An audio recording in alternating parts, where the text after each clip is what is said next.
Hello everyone. हाँ जी, hope so सबकी preparation for the upcoming exams बहुत अच्छे से चल रही होंगी।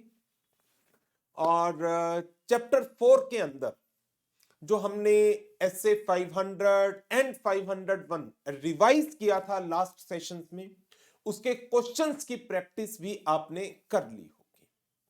तो चलिए कंटिन्यू करते हैं with the next topic, that is SA 505 external confirmations.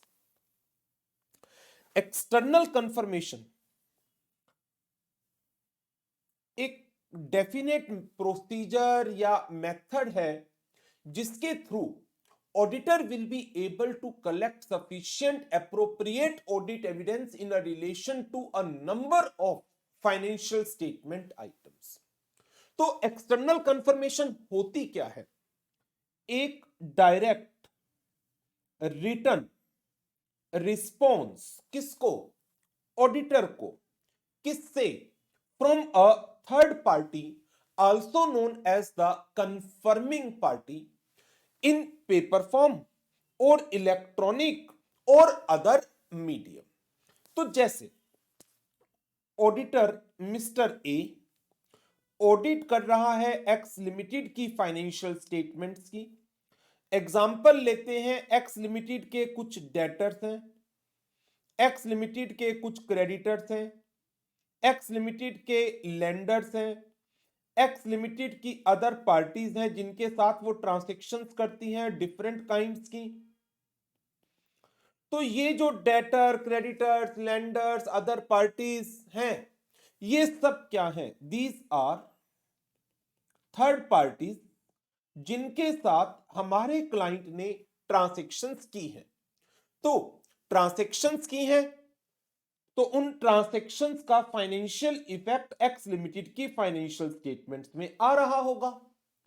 तो ट्रांजैक्शन एक्चुअल में हुई है, नहीं हुई, किस अमाउंट पर हुई है, आउटस्टैंडिंग बैलेंस कितना है, किन टर्म्स एंड कंडीशंस पर हुई है, इन चीजों को कंफर्म करने के लिए ऑडिटर इन थर्ड पार्टी को एक रिक्वेस्ट भेज सकता है और रिक्वेस्ट करेगा कि आप मुझे बताएं किस अमाउंट पर यह ट्रांजैक्शन हुई, क्या टर्म्स एंड कंडीशंस थी, किस समय यह ट्रांजैक्शन हुई, इस समय पर क्लोजिंग बैलेंस क्या था।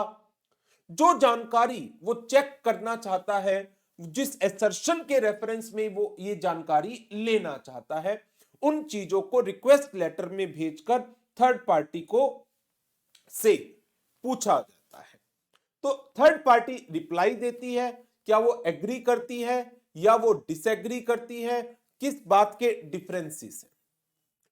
तो audit evidence obtained as a direct, अब क्योंकि ये सारा काम ऑडिटर खुद कर रहा है, बीच में मैनेजमेंट से सिर्फ थर्ड पार्टीज के कम्युनिकेशन डिटेल लिए जाते हैं और एक जनरल परमिशन की हम थर्ड पार्टी से कम्युनिकेट कर रहे हैं। सारा काम ऑडिटर खुद करता है, that's why it is known as a direct response. Return form में है फ्रॉम द थर्ड पार्टी। दो तरह की रिक्वेस्ट होती है, एक पॉजिटिव रिक्वेस्ट और दूसरी नेगेटिव रिक्वेस्ट। पॉजिटिव रिक्वेस्ट क्या है? जहां पर ऑडिटर इंफॉर्मेशन को रिक्वेस्ट लेटर में ही लिख देता है और थर्ड पार्टी से पूछता है क्या आप एग्री कर रहे हैं या डिस एग्री कर रहे हैं। आप एग्री कर रहे हैं तो भी आप हमें बताइए, आप डिसएग्री करते हैं तो भी आप हमें बताइए। या फिर जो इंफॉर्मेशन चाहिए वो मांग लेता है ब्लैंक, लिखता कुछ भी नहीं है। So third party will provide the requested information या third party will confirm or show his disagreement over the information mentioned in the request।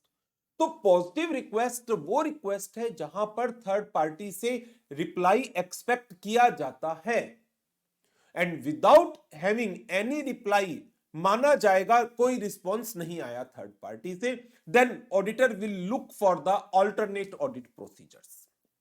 लेकिन दूसरी रिक्वेस्ट होती है नेगेटिव रिक्वेस्ट, जहां पर थर्ड पार्टी रिप्लाई करती है only and only when it disagree with the information given in the request. So difference क्या आया? पॉजिटिव एंड नेगेटिव रिक्वेस्ट के बीच में क्या डिफरेंस आया?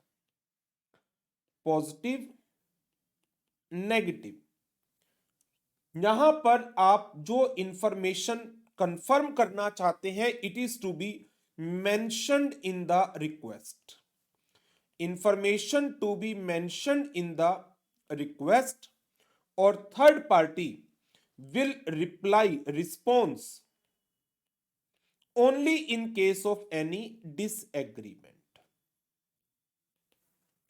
लेकिन पॉजिटिव रिक्वेस्ट में दो चीजें हो सकती है, information may be mentioned in the request and third party may agree or disagree, वो आपको रिप्लाई देगी, या फिर इंफॉर्मेशन मेंशन ही नहीं है, third party will provide the information.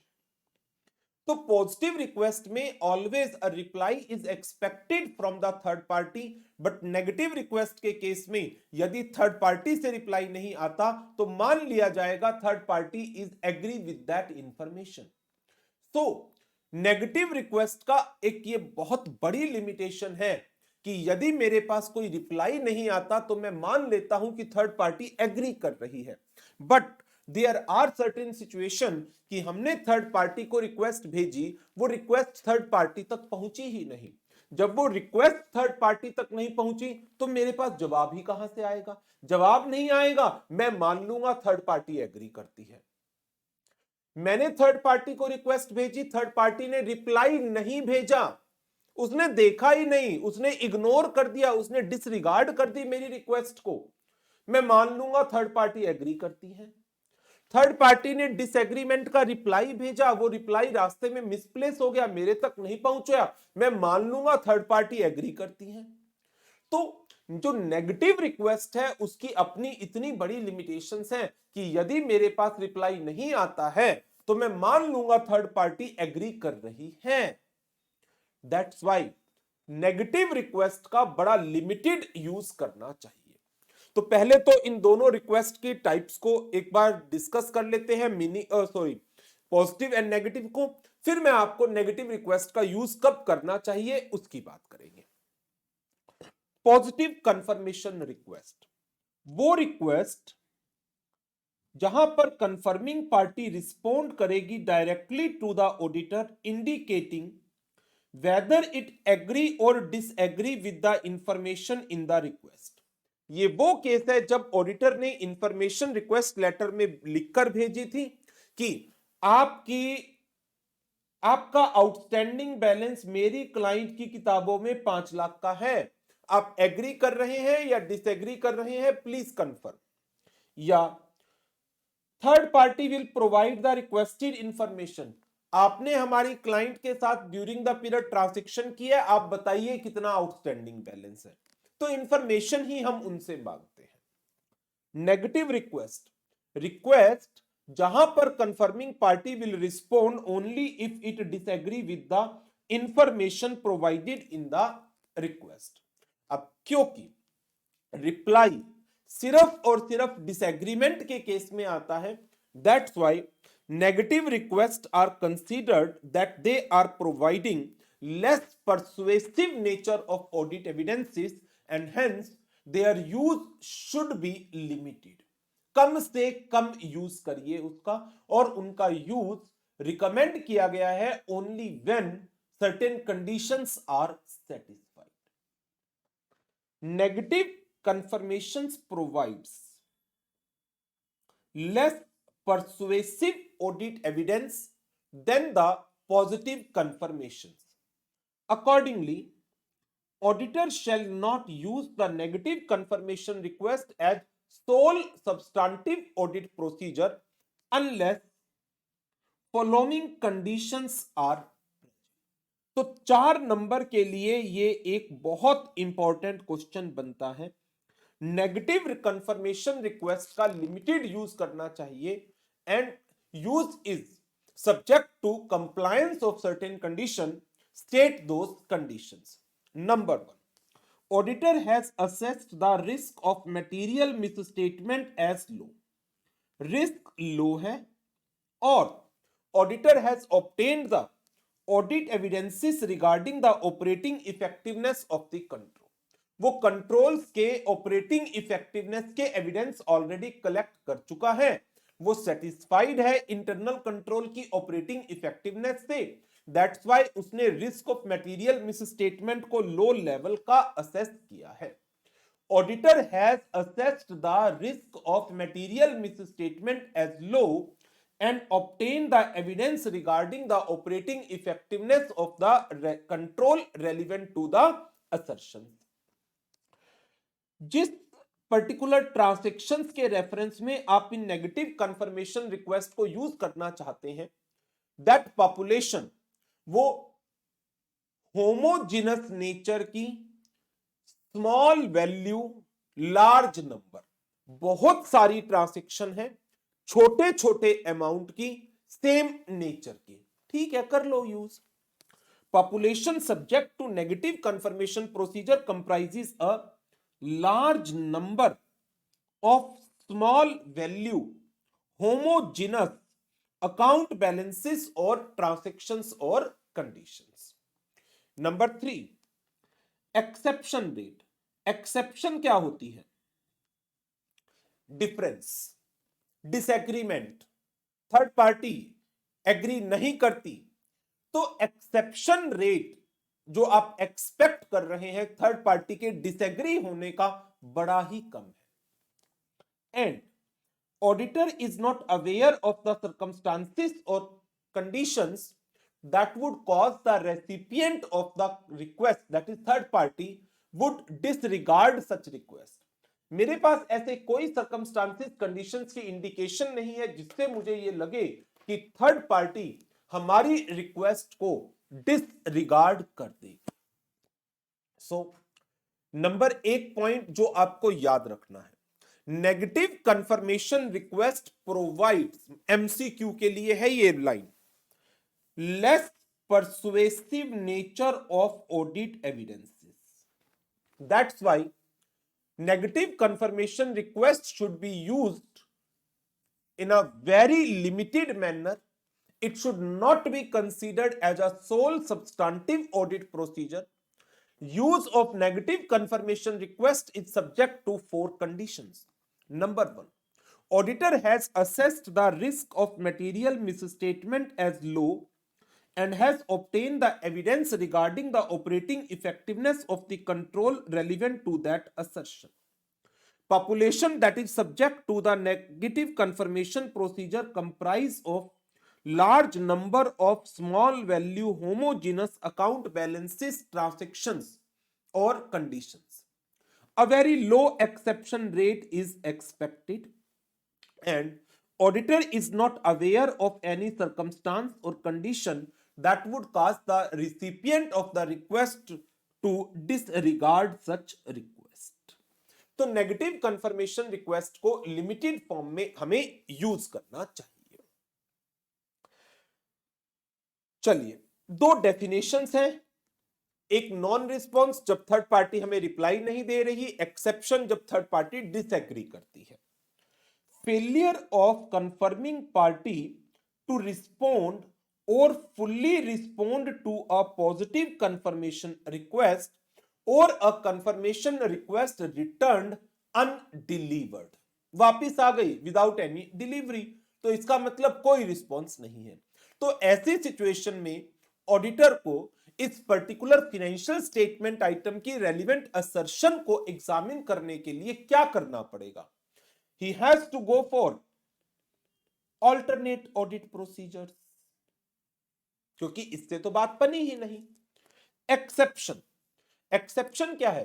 Response आया है but that indicates a difference और disagreement between the information requested to be confirmed और contained in accounting record and the information provided by the confirming party.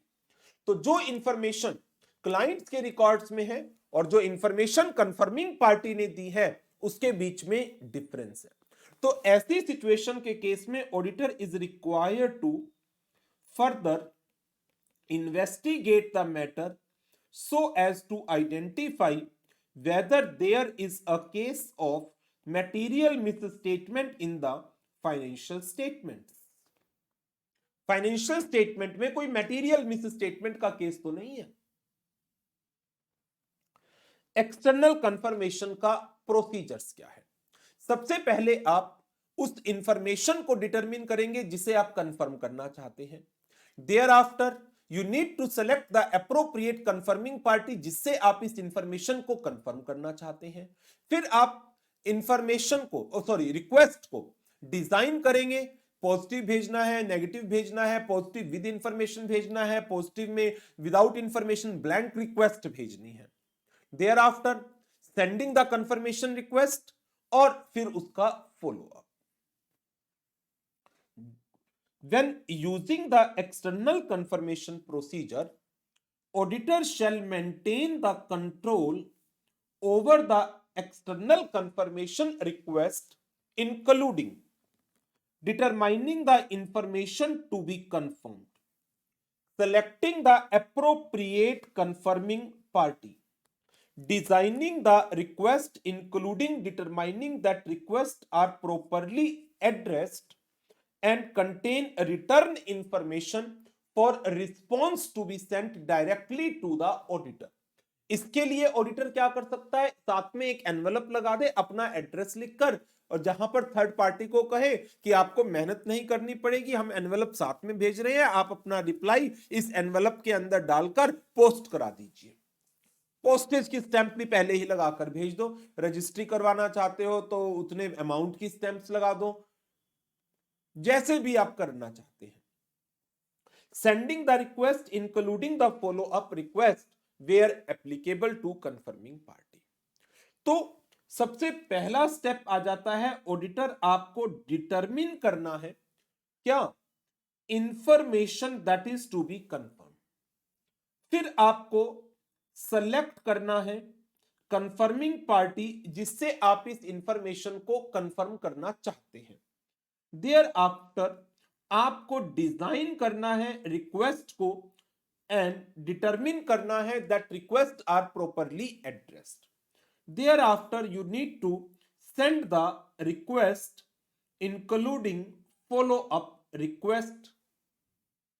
तो determining, selection, designing, sending, DSDS। Determining what? Information to be requested. Selecting किसको? Confirming party को। Designing the request, sending the request including follow up. Now यही point अब सारे आगे explained है। Determining the information to be confirm. External confirmation procedures, they are frequently performed to confirm or request the information regarding account balances and their elements. For example, trade receivable का balance, trade payable का balance, inventory lying with the third party उसका balance. जैसे कल हमने S A 501 पढ़ा था और S A 501 के अंदर हमने एक्सटर्नल कंफर्मेशंस को यूज किया था in relation to inventory lying under the custody of third party. Request the confirmation from the third party as to the quantity and condition of inventory. So यहां पर वही चीज है सेम कि आप क्या इंफॉर्मेशन कंफर्म करना चाहते हैं। आप इंफॉर्मेशन कंफर्म करना चाहते थे उस एग्जांपल में existence and condition of inventory. Party कौन सी है? Third party. वो कौन हो सकता था? Job worker, consignee, agent, transporter जिसके पास ये इन्वेंट्री पड़ी है, लेंडर्स जिसके पास ये inventory as a collateral security pledge कर रखी है। इन सब से आप इंफॉर्मेशन लेना चाहते थे as to the existence and condition of inventory. So as a auditor आप प्रोसीजर्स को परफॉर्म कर रहे हैं टू कंफर्म और request the information regarding the account balances and their element, and they may also be used to confirm terms and conditions of agreement, contract, existence of transactions between an entity and other party, or to confirm the absence of certain conditions. तो आप जो भी चीज confirm करना चाहते हैं, आप किसी बैलेंस को कंफर्म करना चाहते हैं, आउटस्टैंडिंग बैलेंस कितना है, आप रेट ऑफ इंटरेस्ट कंफर्म करना चाहते हैं, आप एक ट्रांजैक्शन अकर हुई है या नहीं हुई उसे कंफर्म करना चाहते हैं, किसी पर्टिकुलर लोन के लिए कोलेक्ट्रल सिक्योरिटी क्या प्रोवाइड की गई है उसे कंफर्म करना चाहते हैं, तो वेदर आप किसी कंडीशंस को, अकाउंट बैलेंस को, किसी टर्म को, जो भी आप कंफर्म करना चाहते हैं, वो आपकी सबसे पहली स्टेज है determining the information that is to be confirmed और requested. Thereafter select the confirming party, जहां से आपको लगता है कि ये पार्टी नॉलेजेबल पर्सन है and is in having possession of that information, तो ऐसी ही पार्टीज को आप सेलेक्ट करिए। Responses to request provide more relevant and reliable audit evidences when the requests are being sent to the confirming party auditor believe is knowledgeable about the information to be confirmed. So request is to be sent only to those parties that are knowledgeable and having custody or possession of that information. Thereafter, designing the confirmation request, positive बनानी है, negative बनानी है, positive without information बनानी है, with information बनानी है, तो auditor को ये कंफर्मेशन रिक्वेस्ट डिजाइन करना है। डिजाइनिंग में directly affect the response rate. आपका डिजाइन रिक्वेस्ट का आपके रिस्पॉन्स रेट को अफेक्ट करता है। जैसे आपने पॉजिटिव रिक्वेस्ट बनाई, एक तरीका है इंफॉर्मेशन लिख करके दी विद इंफॉर्मेशन, और दूसरा है without information, that is what a blank request. एक ब्लैंक रिक्वेस्ट है। ब्लैंक रिक्वेस्ट के अंदर चांसेस कंपैरेटिवली कम होते हैं इसके मुकाबले। रीजन भी, ब्लैंक रिक्वेस्ट में थर्ड पार्टी को मेहनत करनी पड़ेगी थोड़ी ज्यादा as compare to the positive request with confirm with information. तो डिजाइन अफेक्ट करता है आपके रिस्पॉन्स रेट को, reliability and nature of audit evidence को। अब इसमें एक थ्योरेटिकली ये टॉपिक इंपॉर्टेंट है, 4 नंबर के लिए याद करना है। कौन कौन से फैक्टर्स हैं जो कंफर्मेशन रिक्वेस्ट की डिजाइनिंग को अफेक्ट करते हैं। आप क्या असर्शन चेक करना चाहते हैं, आप एक ट्रांजैक्शन की एग्जिस्टेंस को चेक करना चाहते हैं, आप कोई ईयर एंड बैलेंस चेक करना चाहते हैं, आप कोई टर्म एंड कंडीशंस चेक करना चाहते हैं, तो पहला फैक्टर आ गया असर्शन। दूसरा, रिस्क कितना है, specific identified risk of material misstatement, layout and presentation of the confirmation request, आपका prior experience, method of communication, paper form में, electronic form में, management authorization or encouragement to confirming parties to provide the information to the auditor, ability of the confirming party to confirm or provide the requested information. So number 1 इसमें आ गया आपकी assertion. Number 2 specified risk of material misstatement. Number 3 layout and presentation of request. Number 4 आपका prior experience. Number 5 method of communication. Number 6 management authorization or the encouragement of the confirming parties to respond to auditor and the last one is the ability of the intended confirming party to confirm or provide the requested information. So these are the various factors that are to be considered while designing the confirmation request. Important topic है, 4 marks का पूछा जा सकता है, तो आपको इसे learn करना है, इंपॉर्टेंट है। पहला टॉपिक जो मैंने आपको इंपॉर्टेंट बताया, use of negative confirmation request. Procedure aspect इतना एज सच इंपॉर्टेंट नहीं बनता, जनरल टॉपिक है, पूछा जा सकता है, बट जो फैक्टर्स का टॉपिक है वो कंपैरेटिवली इंपॉर्टेंट टॉपिक है, 3 to 4 मार्क्स का।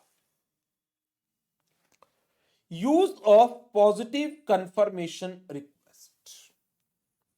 Positive request asks the confirming party to reply to auditor in all cases, whether they agree with the given information or by providing the information. दो form है positive request के। Response to a positive request is considered to be a reliable audit evidence. लेकिन there is a risk कि यदि confirming party reply करती है confirmation request को without verifying whether the information is correct और not, यदि confirming party ने diligently carefully information को हमें रिस्पॉन्ड नहीं किया, देयर इज ए रिस्क कि थर्ड पार्टी ने विदाउट वेरीफाइंग द इंफॉर्मेशन हमें रिस्पॉन्ड कर दिया। Hence, auditor may reduce this risk. कैसे? By sending a blank request. Information लिखकर ही मत भेजो, तो थर्ड पार्टी खुद लिखेगी, फिर तो उसको खुद चेक करना पड़ेगा अपने रिकॉर्ड को। लेकिन उस केस में क्या होगा? रिस्पॉन्स रेट के कम होने के आसार हो जाते हैं। ऑडिटर में reduce this risk by using the positive confirmation request that do not state the amount or other information on confirmation request and ask the confirming party to fill in the amount or furnish the information. That means आप क्या कर रहे हैं? You are sending a blank request. तो अब इसका होगा क्या? Blank request में आपका ये रिस्क तो कम हो जाएगा कि कंफर्मिंग पार्टी ने बिना वेरिफिकेशन के इंफॉर्मेशन आपके साथ शेयर नहीं की, but in that case response rate can be low. On the other hand, use of this type of blank confirmation में result in lower response rate because additional effort is required at the part of the confirming party. तो confirming party को थोड़े से extra efforts put करने पड़ेंगे इस case में। तो पहला पॉइंट था हमारा determining the information that is to be confirm. दूसरा पॉइंट था selecting the appropriate confirming party. तीसरा पॉइंट था designing the request. Fourth and the last, sending the request including follow up request when applicable to the confirming party. तो सबसे पहले हमने क्या पढ़ा? Meaning of confirmation request, types of confirmation request, use of negative confirmation request, meaning of no response and exception, then external confirmation request का पूरा detailed procedure. Now अब आता है इसका द मोस्ट इंपॉर्टेंट टॉपिक, और वो क्या है? यदि मैनेजमेंट आपको इस चीज की परमिशन नहीं देती to communicate directly with the third party से कंफर्मेशन रिक्वेस्ट की इजाजत नहीं देती, देन क्या करेंगे? सबसे पहले तो रीजन जानिए। Inquire why the management is refusing us to communicate directly with the third party, और जो रीजंस मैनेजमेंट ने दिए उन रीजंस की validity and reasonableness, whether the justification given by the management for not allowing us to directly communicate with the third party, whether the justifications are valid and reasonable. evaluate the implications of management refusals on the auditor's assessment of risk of material misstatement, risk of fraud and nature, timing, extent of other audit procedure. तो जो management ने ये मुझे मना किया है, इसका impact मेरी assessment of risk of material misstatement पर, रिस्क ऑफ फ्रॉड बढ़ गया, मेरा रिस्क मैनेजमेंट के रीजन जस्टिफाइड नहीं है तो risk of material misstatement increase होगा, रिस्क ऑफ फ्रॉड इंक्रीज होंगे, nature, timing, extent of other audit procedures आपको ज्यादा एक्सटेंसिवली डिजाइन करने पड़ेंगे। एंड क्योंकि मैनेजमेंट मना कर रही है, मैं जबरदस्ती तो कर नहीं पाऊंगा, I need to perform the alternate audit procedures. So सबसे पहले inquire as to the management reasons for the refusal and seek audit evidence as to the validity and reasonableness of the justification given by the management. Number 2, evaluate implications of the management refusal on auditor's assessment of risk of material misstatement A, risk of fraud 2, nature, timing and extent of audit procedures 3, and perform alternate audit procedures to obtain relevant and reliable audit evidence. If auditors conclude कि management के refusal unreasonable है और auditor alternate procedure से भी evidence collect नहीं कर पाया, then communicate with the TCWG and determine the implications for the audit and auditor's opinion as per SA 705। मुझे इन सिचुएशंस में मॉडिफाइड ओपिनियन देनी पड़ सकती है because I am unable to collect the audit evidences, I have a doubt on the integrity of the management, my risk assessment is at a very high level due to certain reasons. So this is about the topic management refusal to allow the auditor to send a confirmation request. Next one and the last one, evaluating the evidence obtained. Auditor shall evaluate जो external confirmation procedures का result आया है, क्या वो मुझे reliable and relevant audit evidence available करवा रहा है या मुझे फर्दर प्रोसीजर्स परफॉर्म करने की आवश्यकता है। तो as a auditor I need to evaluate the result of external confirmation procedures. इन रिजल्ट्स को हम डिफरेंट कैटेगरीज में क्लासिफाइड कर सकते हैं। नंबर 1, जो रिजल्ट है वो सेटिस्फैक्टरी है, रिलायबल है, रेलिवेंट है and hence can be used as audit evidence. A response by the confirming party which indicate agreement with the information provided in the request or provided requested information, that means it is a relevant and reliable या sufficient and appropriate audit evidence का काम करेगा। या मेरे पास जो response आया है वो अनरिलायबल आया है, मैं इस पर रिलाई नहीं कर सकता। रिस्पॉन्स आया ही नहीं, रिस्पॉन्स आया है विद एन एक्सेप्शन, इसका मतलब third party disagree with the information. Third party disagree करती है तो मुझे एडिशनल ऑडिट प्रोसीजर्स परफॉर्म करने पड़ेंगे। I need to investigate what is the actual position, क्या थर्ड पार्टी की बात सही है या क्लाइंट के रिकॉर्ड सही है।